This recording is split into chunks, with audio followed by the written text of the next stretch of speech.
Welcome to On Your Own Terms. I'm Patty Talbot, and this is the place where we learn together what it takes to change the world on our own terms and in our own special ways.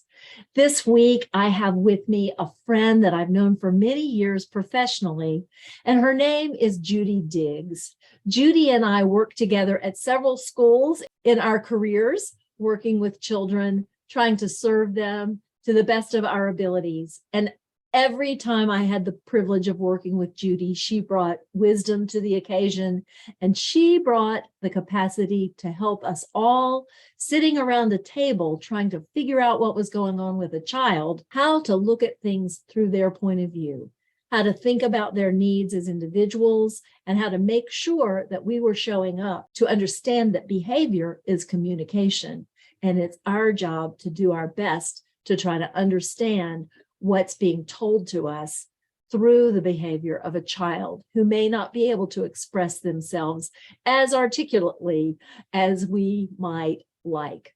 Today, I've invited Judy to share her homegrown solutions for a patchwork world, and it's given me the opportunity to catch up with all the powerful work she's done in the world, since it's been quite a few years that we actually got to work together in the same space. So this is Judy Diggs, sharing her homegrown solutions for a patchwork world.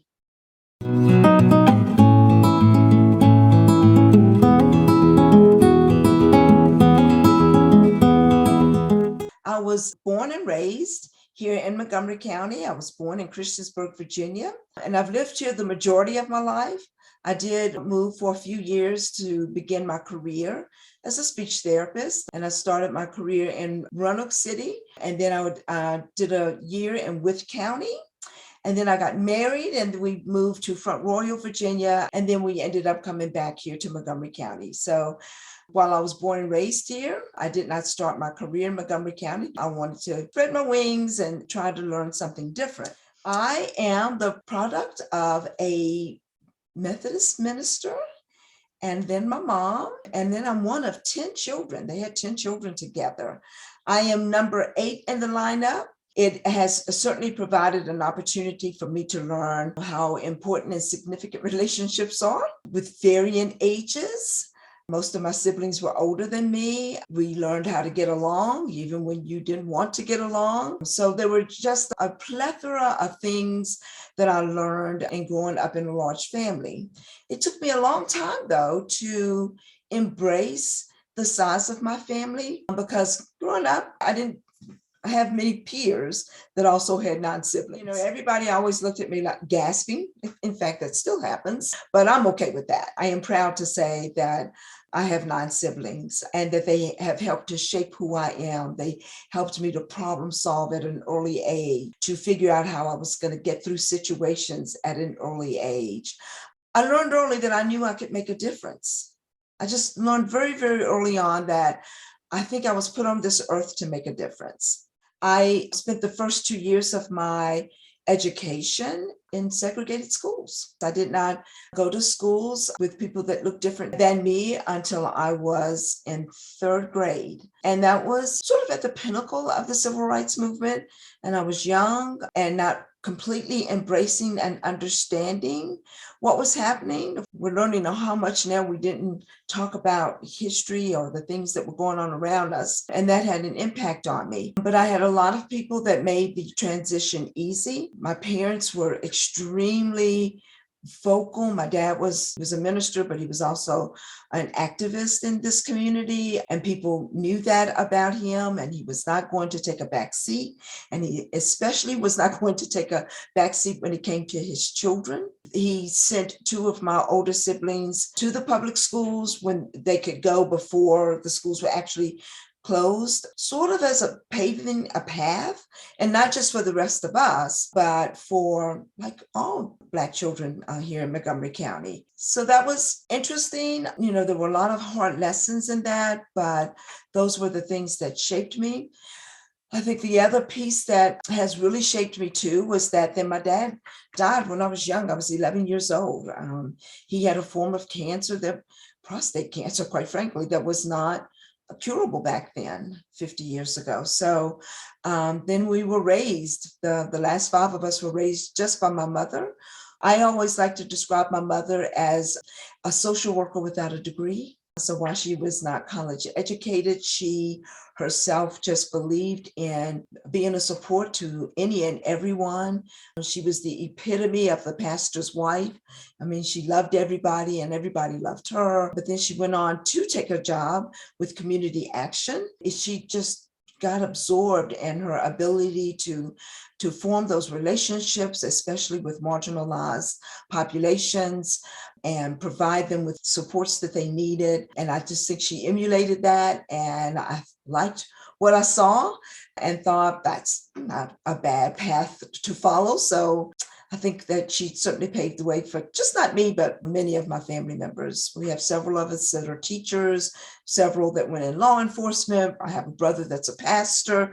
So we all ended up kind of picking up some aspect of both of our parents and believing that we needed to utilize our skills as well as our intuition to be there to help others.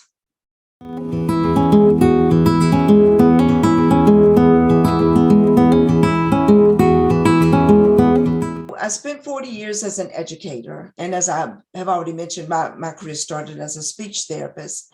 And that catapulted me into so many different areas simply because I think of my passion. I would say my primary passion is for children and to see children be successful, all children. It was just always a goal of mine to see all children be successful and recognize that all children have the potential to reach their own levels of success or their own levels of blossoming and blooming and being contributing members to our community.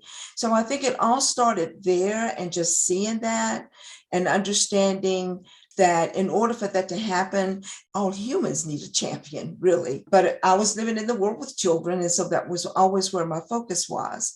But it didn't take long, again, for me to realize that if I'm going to make the students be champions, I've got to get to know them. I have to know them, and then to get to know them means I have to know their families. So I just felt like it was always important for me to build those relationships, form relationships, develop those relationships, nurture those relationships so that we had a good working relationship between me and whichever the students were that I was working with, so that parents would trust and believe that someone had the back of their children and was going to help them to be successful. That's important, whether I'm working with students, whether I was working with their parents. And I just believe that about all people. I believe that there's a place in this world for everyone. I do believe that my religious background plays a huge part in that. You know, I grew up in a household where it was very religious in nature. It was also spiritual in nature. So I think I focus more from a spiritual nature than a religious nature. I just believe that we have to be ready to lift one another. And we find those opportunities to do that. And I do think that there has to be a focus on us lifting people that are marginalized or have less opportunities or less ability to reach their potential, or to help move those barriers so that their potential can be reached. I know for myself, I recognized where my privilege was, and there wasn't a lot of it, but I do recognize where that was. And I always try to remember that as I'm reaching out to help someone else. Someone helped me. I don't walk around saying, well, I made it, so why can't you make it? I just don't believe that that's the way it works. I do believe that whether I acknowledge every aspect of the help that came to me along the way, I did get help. And I just think that paying it forward, that's one of the ways that you do it, is by you reach down and you help someone else.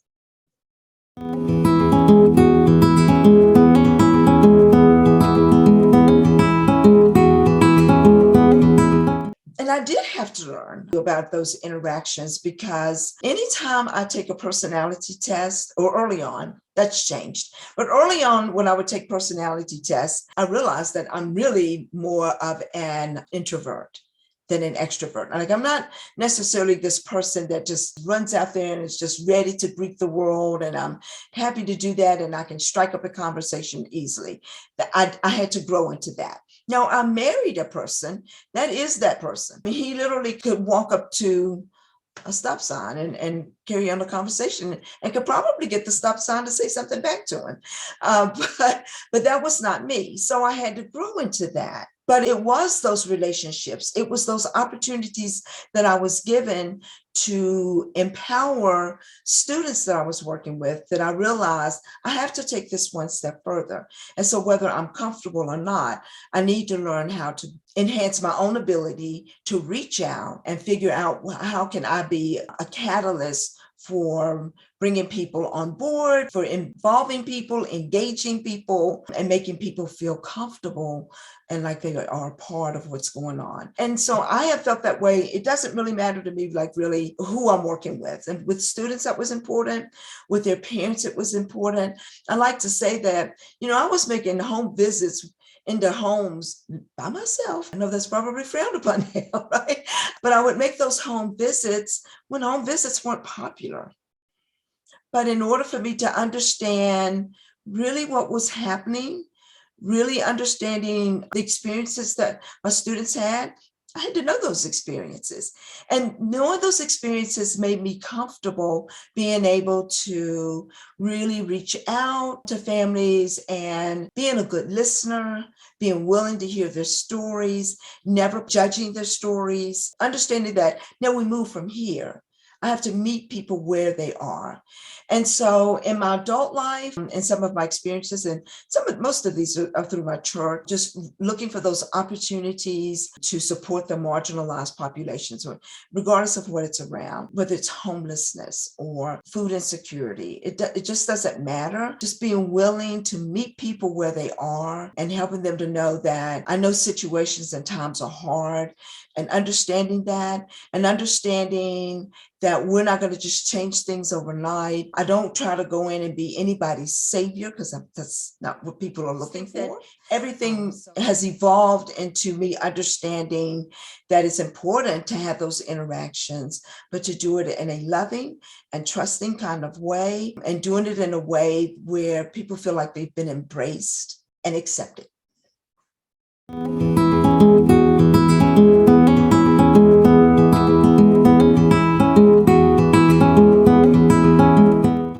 My work has kind of spoken for itself in terms of if I could change the world, if I really believe that I can change the world. I think that my journey has spoken to that. I just think that almost anything that I've done, it's almost catapulted me naturally into the next step or the next level. My journey started as a speech therapist. That's where it started. I had the ability to be reaching and meeting the needs of students. And then I had just kind of a natural inclination for students who may come to school with different behavior issues, and trying to figure out like what's driving that? What's the force behind that? Because I do believe that behavior communicates, and it is telling us something. And to dismiss it means we're dismissing a message. And so I've never wanted to dismiss that message. That kind of naturally catapulted me into some positions that I never thought I would be in. Fast forward to 30 years into my career, and then that's leading me to be working with students with variation of disabilities and advocating for those students, and advocating for their positions both in their schools and in the classroom, to then advocating for students at the student services level, at the district level, creating those policies, or at least being at the table as policy was being developed, and having a say-so when I felt like the policies were not inclusive and did not involve all students. And I just always laugh about my last position, because my last position was, of course, a director of equity and inclusion. And as I started going to workshops, I would just be like, I've actually been given a title to do what I felt like what I was always doing. I was always looking for equity. I was always looking for opportunities so that all students are included, that they get what they need when they need it. It just seemed like the natural fit for me. but I was also old and just realized that I had already almost put in 40 years and I didn't know that I wanted to continue working at it from that position. In retirement, I thought that doesn't mean that I can't continue to make sure that I'm an advocate for equitable outcomes for just all humans. Now I don't just have to focus on children. I can focus on many marginalized populations and advocating for policy change and advocating for let's embrace human dignity, because that's really, I think, what I like. Embrace human dignity and show that we can care for one another. And it doesn't mean we always have to agree with one another. But it does mean that we show respect and we give grace where grace is needed, just so that we can embrace one another and see if we can come up with solutions where everybody gets to be a winner, or everybody at least gets to walk away from the table feeling like they were heard, feeling like they were understood, and feeling like somebody cares. I just think that that's important. At one point I had thought, I'm going to retire and I'm just going to start my own 501(c) and do that, right? Once I retired, I thought there's just so many different places that already exist that I could just tap in, and I don't need to reinvent the wheel. I could just join and be a part of what's already existing and just see if I could continue to be a change agent in that manner.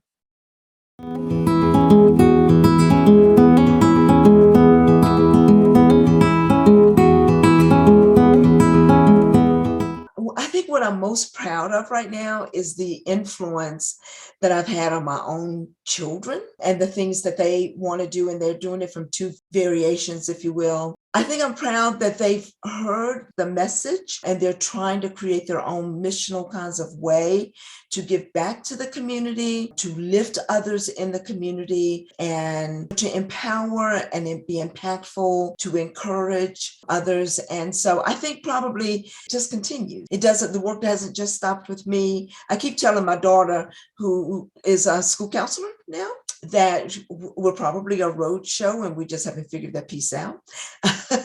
She can give it from the millennial perspective and I can give it from my very old person perspective. Even my son, who more in the business world, but gave up corporate America just because of the many facets of that is not about empowering, especially the people that create and make corporations work. And then, he was a young man, so being middle management and really not having any ability to change things, he just said, I'm going out and I'm going to do my own thing. And I'm going to treat my employees like I thought they should have been treated in the world that I came from. So I think that that's an important aspect of what I hope I've instilled, and not just in my children, but I hope I've impacted others in the same way.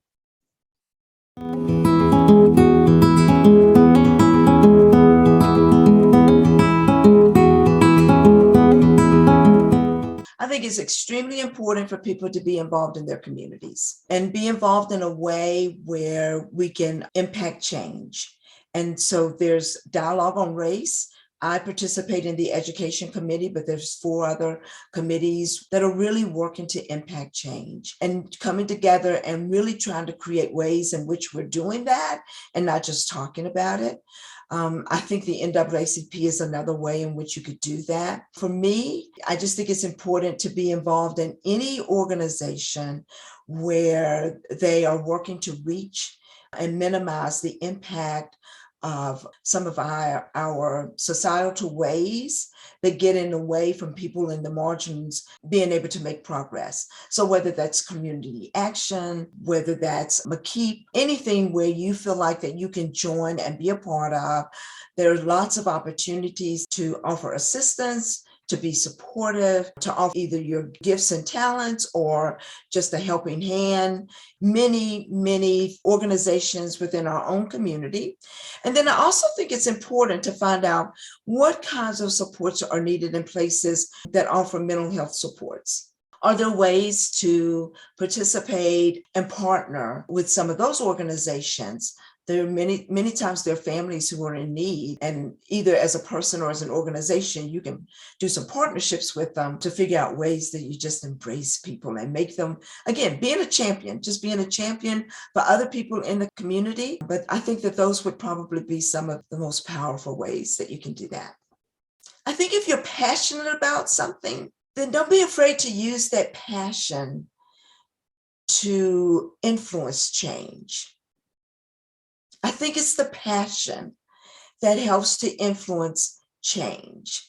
And I just hope and believe that all of us have the ability to walk around and see what's going on in our community. You don't even really have to necessarily go somewhere to find somebody that's in need. Sometimes it smacks you in the face in a moment or in a time where you don't necessarily expect it. And if you have that passion to encourage and empower and embrace, use it. Be ready to use it in the moment. You don't have to wait for some special event or some special time to do it. Just be ready to go out there and say, I'm going to change the world today, and I don't even know what it's going to look like.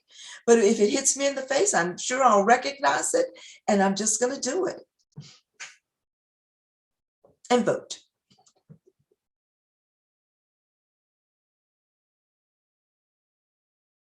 Thank you, Judy. As always, I learn from you. I'm inspired by you, and I'm moved by the way that you stand up and try to make sure that all the voices are heard around any table that's fortunate enough to have your presence. Folks, I hope you'll take Judy's advice about getting involved in your own community and helping all voices be heard. Even though she calls herself retired, this woman is not giving up. She's working at the state level. She's working at the local level. She's working with her family and in her community to make sure that all humans' lives are honored and all humans have their needs met. I hope you'll follow Judy's work, and I hope you'll be inspired to use her life story as a message and a guide for your own in some special way that suits you on your own terms. I also hope you'll follow my work at blueroadseducation.org. We have opportunities for you to gather together in Changemaker circles. We have opportunities for you to get empowerment coaching so that you can be your strongest, most healthful and confident self as you work to courageously go out in the world and change the world on your own terms. Next week, we'll feature another amazing change-making woman. And in the meantime, may you be grounded in your beingness, guided in your doingness, generous in your connectedness, and inspired in your reflectiveness so you can change the world on your own terms. I'm Patty Talbot. I'm always learning, and I know you are too.